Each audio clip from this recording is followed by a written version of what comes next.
বিসমিল্লাহির রহমানির রহিম। আমরা টেন্ডার সাবমিশনের সময় অনেক ক্ষেত্রে একটু সমস্যায় পড়তে হয় যে কোন টেন্ডারে কত পার্সেন্ট লেস করতে হবে বা টেন্ডারটা এনি লেস কিনা, এই বিষয়টা বুঝতে আমাদের সমস্যা হয়। তো সাবটেল আর্টের আজকের পর্বে আমরা জানবো কোন টেন্ডারে কত পার্সেন্ট লেস বা অ্যাভাব করতে হবে বা কোনো টেন্ডার এনি লেস কিনা। আপনারা আপডেটেড ভিডিও পেতে সাবটেল আর্ট চ্যানেলটি সাবস্ক্রাইব করে সঙ্গে থাকুন। তো কোনো টেন্ডার যখন আমরা দেখব যে টেন্ডারটি এনি লেস কিনা বা কত পার্সেন্ট লেস দিতে হয়, এটা আসলে টেন্ডারের এসটিডি স্ট্যান্ডার্ড টেন্ডার ডকুমেন্টের উপরে ডিপেন্ড করে। তো আমরা এখানে যে এসটিডি বা স্ট্যান্ডার্ড টেন্ডার ডকুমেন্টগুলো সচরাচর ব্যবহার করা হয়, তো সেগুলাই আমরা দেখব। তার মধ্যে সর্বপ্রথম আছে হলো আমাদের এসটিডি EPW2B, অর্থাৎ যেটা শুধুমাত্র এলটিএম টেন্ডারের ক্ষেত্রে ব্যবহার করা হয়। আমরা জানি যে এলটিএম টেন্ডার সবসময়ই ±5% লেস অর অ্যাভাব করা যায়, কিন্তু যদি কোনো এলটিএম টেন্ডার গুডস হয় তাহলে কিন্তু সে ±5%-এর বাইন্ডিং স্টার থাকে না। তো আমরা এই বিষয়টা কোথায় থেকে নিশ্চিত হব, আমরা সেটাই দেখব। তো এখানে আমাদের যে এসটিডি আছে সেখানে আমাদের বেশ কিছু সেকশন আছে, যেমন স্কোপ অফ টেন্ডার, ইন্টারপ্রিটেশন। এভাবে আমরা স্ক্রল ডাউন করতে করতে আমরা চলে আসব হচ্ছে আমাদের সেকশন নাম্বার 16-তে, টেন্ডার প্রাইসে। তো section number 16 ITT clause number 16 এর 2-এ দেখেন বলা আছে, আপনারা এখানে দেখতে পাচ্ছেন যে tenderer shall only quote the offer in percentage within the range of ±5% to the total estimated cost of the proposed work prepared by the PE in the specified BOQ offer form।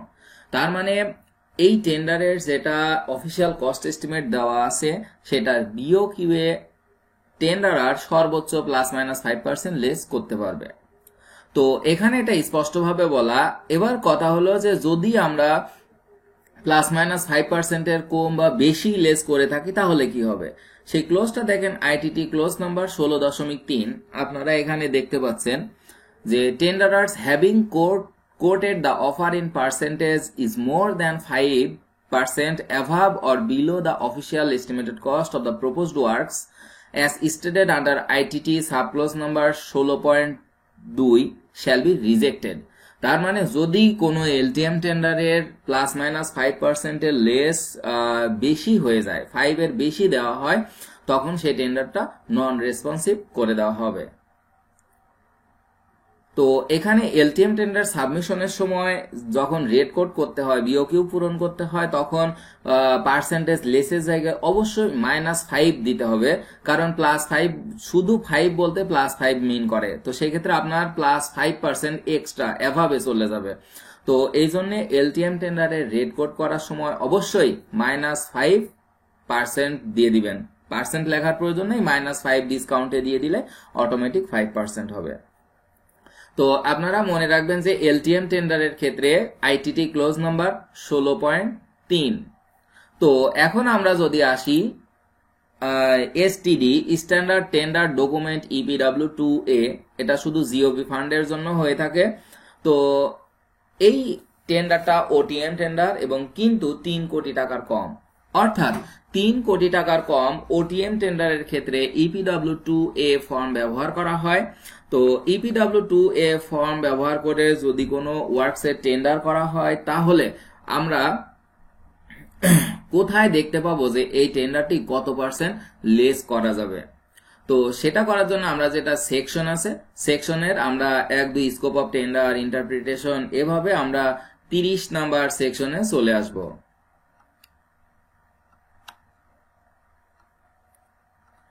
আপনারা এখানে দেখতে পাচ্ছেন যে section number 30 ITT clause number 30 এবং sub clause number 3, অর্থাৎ ITT clause number 30.3।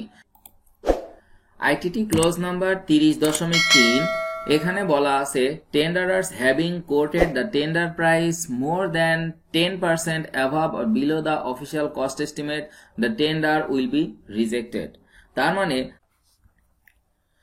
3 কোটি টাকার কম যদি কোনো ওটিএম টেন্ডার অর্থাৎ EPW2A ফর্মের ক্ষেত্রে যদি 10% এর বেশি লেস বা অ্যাভাব করা যায় তাহলে সেই টেন্ডারটিও কিন্তু রিজেক্টেড হবে।